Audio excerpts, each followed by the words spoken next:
c'est Nadjet. Je suis mannequin en situation de handicap. C'est canon. Ça a été une révélation et je me suis sentie à l'aise face à l'objectif. Et ça m'a permis aussi d'accepter mon handicap. Je suis née prématurée à 6 mois et demi.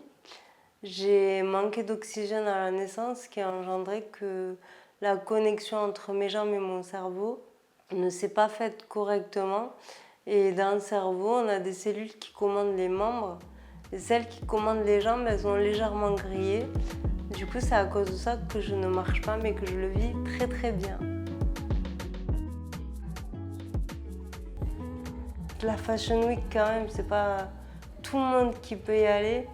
Et j'avais une petite pression, mais c'était de la bonne pression dans le sens où j'avais une fierté. Je me suis dit, t'as fait un petit bout de chemin quand même. Tu sens clairement ce regard pesant en se disant, purée, mais qu'est-ce qu'elle fait là, elle est en fauteuil, elle s'attend à quoi? Et c'est ça en fait que j'aime. C'est pour aussi montrer à ces gens-là que je suis en fauteuil, mais que j'ai autant ma place que vous pour réussir et pour y arriver en fait. Je trouve aujourd'hui qu'il y a une vraie évolution dans le milieu du mannequinat pour les personnes handicapées, vraiment. On en voit un peu plus, mais pas assez.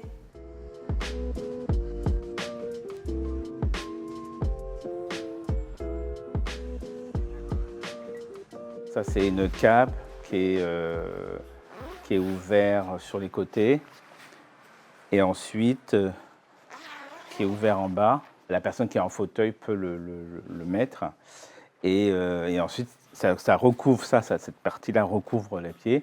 Et si elle ne veut pas, elle l'enlève. Tous les gens, généralement, ils sont assez contents et ils disent qu'on pense à eux, que ce soit le public.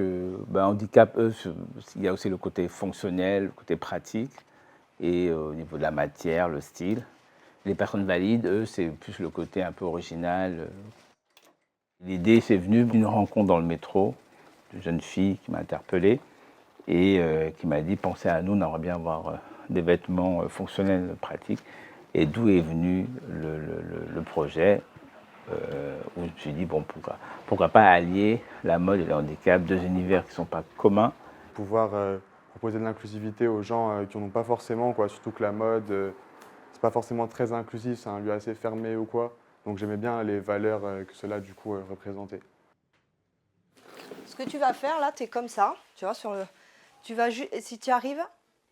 Ça a été une révélation et je me suis sentie à l'aise face à l'objectif. Et ça m'a permis aussi d'accepter mon handicap. Encore aujourd'hui, je ne vis pas du mannequinat, je ne vis pas de tout ce que je fais, je vis de l'allocation adulte handicapé. C'est très difficile d'en vivre aujourd'hui. Il y a très peu de photos de ce style. Et c'est des trucs hyper simples, sans travail derrière d'imagination. Et je trouve ça dommage finalement. Et chaque femme est belle avec ses qualités, ses défauts, ses rondeurs, ses handicaps, la maigreur.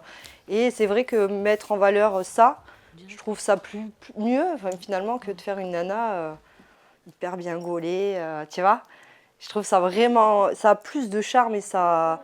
Il y a une histoire quand même dans ces photos. C'est aussi grâce aux photographes qu'on peut aussi s'insérer dans le milieu de la mode parce que, on va dire, il y a un côté de confiance qui s'installe et ça, c'est très important. Si j'avais un message à faire passer, c'est croyez en vous et le monde entier croira en vous et ça, c'est réel.